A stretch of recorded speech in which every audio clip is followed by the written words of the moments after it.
Hello and welcome to our beginner series on PyQt5. Today we take a look at the QLineEdit. The QLineEdit is like an entry field, just like the one you use for password entries when you're logging into applications. So this is the starter code. If you are not familiar with it, it's probably because you've not watched the previous tutorials. The link to the full playlist is in the description. Be sure to check it out and start from the very first video. I have explained everything there, every line of code here into so much detail. Let us continue. Let me first set the title of my window. This one to be just line edit, just to make sure that it's in line with the tutorial. When I run this now, it's just a blank window having the title line edit, nothing much. Since we are going to use the line edit, let's import it here.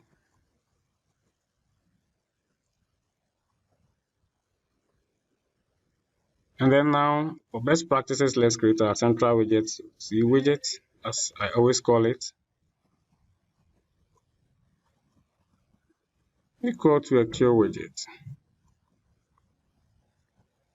Be sure to have that one also imported from PyQt5.Q widget.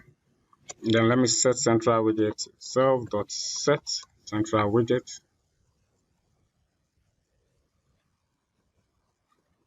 Or my autocomplete. So I have to set it to C widget. And then in here I can create my line edit. So let me choose to call it entry. Of course, I should make it self.entry to be equal to QLineEdit. Now, and then let me also add the main layout. Also, I want the main layout. I don't want it to put the line edit directly inside the Q widget. I want a main layout. Layout, because it just be only one. So I don't need to call self on it. Layout equal to QH box layout. And be sure to have that one also imported from PyQt5.Qt widget. And then this one, I want it to be inside the C widget. And then I can add my line edit to the H-box layout to display it on the screen. Layout dot add widget. I want to add self dot entry. Now when I run the code, I will see that I have line edit here. I can type text in there. Hello world, and then nothing happens. But if I want to get a test, or let's say I want it to start off with some default text inside, see like this one, there's no text inside. But if I want a default text inside, what I do is I put the text in here. And then when I run it, it will have that text inside the line edit. So if you want to automatically populate something when the application starts, fine, that is cool. And then there are also things that some of the things you can also perform on it. So self.entry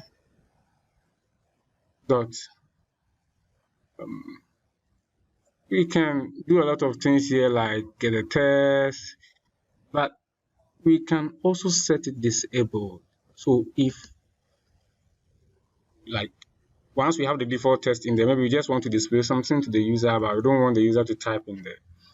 So when we set disabled equal to true, the user now will see the text, but will not be able to click inside and then change it, but the user can only read it. That is also one of the things that you can do. You can also explore other options.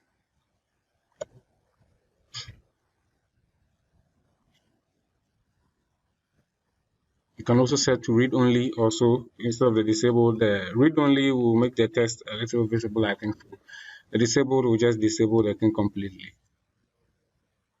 So the read-only is that the text is more visible and readable, like black. We see the blue outline and all that, but you can select it, of course, but you cannot click inside and type. That is also one of the things you can use the line edit to do. And of course, there are whole lot of things that you can get from the line edit.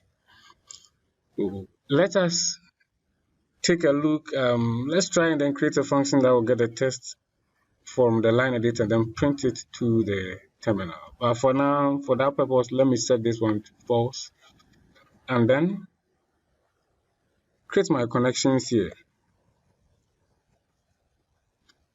So my connection, this one will be self dot I've not created a btn here, but the btn dot click will create it very soon dot connect.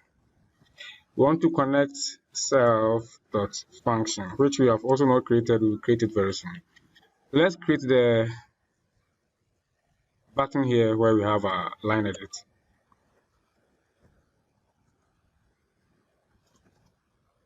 Q push button in here. Let's just say button. The text that will be displayed on it. The push button has already been discussed in the previous video. You can check that one also out. And layout dot add widget. We want to add the self.btn. And then let's create this function also that will be called when we click the button. So we define function. And then in here we can say we want to first get the text inside the line edit and then display that text to the terminal. So how we get a text is to, let's say text equal to self dot, and then we call the particular line edit we want, in this case self dot entry dot. When we call the text method on it, this line or this method will get us all the content of the line edit at the moment. Then we can print first onto the terminal. This is supposed to be function. Yep. Okay. So now when we run our application,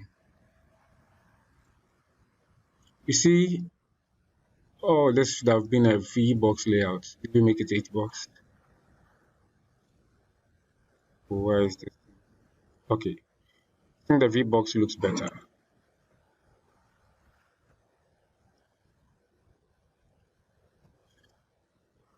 And since you change it, be sure to have that one imported. And then now when we run it, of course. So this is the default text. When I expand this now and I click it, I see default text printed to the terminal because I clicked it twice. It came twice. Now let me delete the default, and then it comes. So this is all that we will do about the line edit. You can do more with it than just displaying the text to the terminal, of course. You can use it based on the text in there to change the behavior of a particular widget. In case you are creating a login application that requires login, this thing can also be used for the password and username entries. And in that case, you can send the value to the backend for authentication or all other forms of operation. So that will be all for this video. Thank you for your time. I'll see you in the next video.